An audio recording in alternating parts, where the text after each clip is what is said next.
not talking to you, remember? Anyway, so what I want to say is this. One, let everybody here know this. Just because we don't agree does not mean, like right now, I dislike you. I think you look so familiar. We were on the round table? We had a good discussion right there. There's stuff that she just spoke about, I don't agree with. There's stuff that you spoke about, I don't agree with. Stuff that I'm speaking about that you guys don't agree with.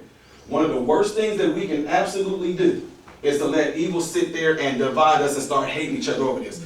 You might think grilled chicken is the best thing. I might think that Subway sandwich is the best thing. But when it all comes down to it, the only difference is you think grilled chicken is the best. Fine, that's best for you and yours. I might think Subway sandwich is best. That's great for me. But at the same time, I'm not going to construe it away from the truth. You said that you got pulled over because of some systemic thing. You said the reason why the police didn't do whatever because of your color. I've been pulled over about 19 times for going past the speed limit. I have not gotten one speeding ticket. Every last police officer that pulled me over was white. I have not gotten one ticket. I was over 20 miles per hour one time. I was over 15 miles per hour one time. I did not sit there and get no thing. Well, son, when the police pull you over, make sure you get your hands on the I didn't do none of that. I was polite. Listen,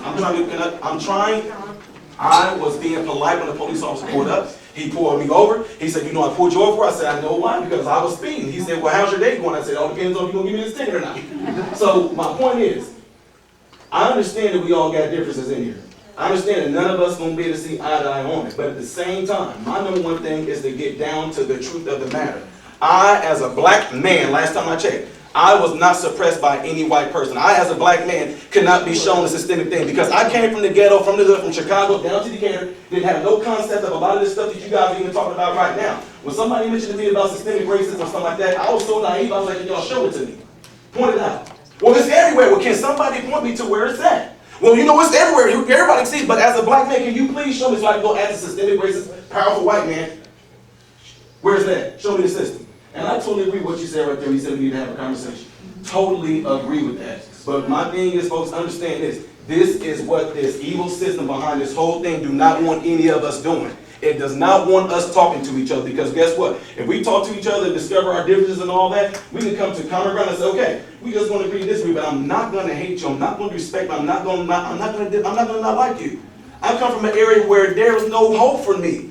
There was no hope. Statistics told me that I'm not supposed to be here right now. Chicago told me that I got an average lifespan of being 25 years old. I'm 39 years old. I just celebrated being married to my wife for 20 years. I have a 19-year-old son and a 17-year-old son. And as far as saying it's weird for parents to talk to their children about sex, are you kidding me?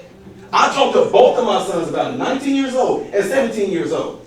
That wasn't no weird conversation. Where did that come from? So I'm one of those type of people to where just because they say it, what makes them right?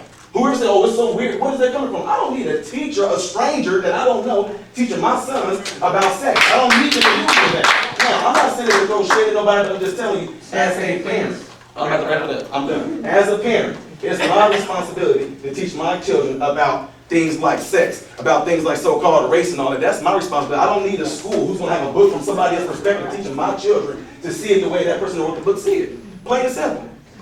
You think it's right for your family and what you teach and all that? Good. But what I'm going to do for mine, I'm going to always teach truth and righteousness on when it all comes down to it. Because in the end, you're going to see the type of attitudes and behavior that this stuff might be teaching is going to be reciprocated in the children. Plain and simple. We have to protect our children. Thank you.